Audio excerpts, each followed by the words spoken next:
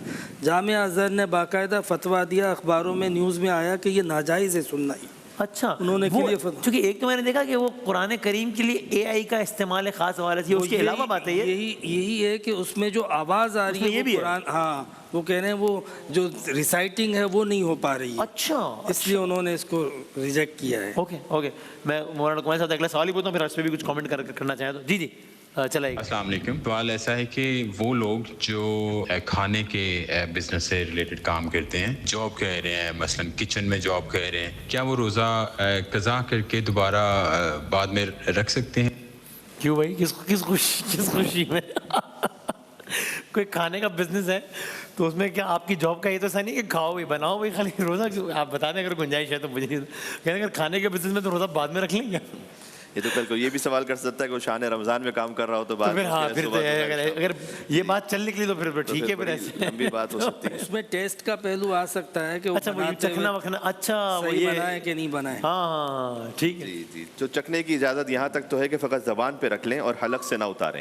اب اتنا یہ مسئلہ جو کیچپ سے شروع ہوا ہے اور نسوار پہ پہنچا نا، دیکھیں بات یہاں تک آ گئی، مجھے تھا اس کا اندیشہ کہ یہ بات رکے گی نہیں، اب بڑھے گی، اب آگے کی بات دیکھ لیں وہاں بریانی بنتی ہے۔ آپ نے کہا جی سوری لیکن ویسے تو اجازت ظاہر نہیں ہے، وہ آپ نے خود ہی اپنے انداز سے ان کو بتلا دیا کہ بھائی کس خوشی میں آپ کو اجازت ملے گی، تو وہ خود بخود جواب ہو گیا کہ اجازت اس طرح سے نہیں مل سکتی۔ بلکہ اگر میں ان کی بات نہیں کر رہا، ویسے ہی اگر کسی کی جاب ایسی ہو کہ جس کے لیے روزہ رکھنا سخت ہو جاتا ہو تو بالرسالہ تو شریعت پہ اس پہ واجب ہے کہ کوئی نہ کوئی ایسا اہتمام کرے ایک مہینے کے لیے کہ مثلا وہ جاب سے اگر چھٹی لے سکتا ہے، کوئی کام آدھا کر سکتا ہے، یہاں تک کہ اس کے لیے حرج نہ ہو جائے، فائنینشلی ایسا نہ ہو جائے کہ وہ سخت ترین تکلیف میں آ جائے۔ اس سے پہلے تک اس کے لیے ضروری ہے کہ وہ مثلا جاب کو چھوڑ دے یا آدھا کر دے یا اپنے لیے کوئی اور اہتمام کر لے۔ تو شریعت کے اعتبار سے تو اس میں اتنی زیادہ پابندی، کیونکہ پرائرٹی فرسٹ اللہ کا حکم ہے، اس کے بعد پھر سارے معاملات ہیں، تو اس میں تو اجازت ویسے نہیں مل سکتی۔ وہ بار بار مسئلہ آ گیا کہ فقط زبان سے رکھنا جائز ہے، حلق سے اتاریں گے تو روزہ باطل ہو جائے گا۔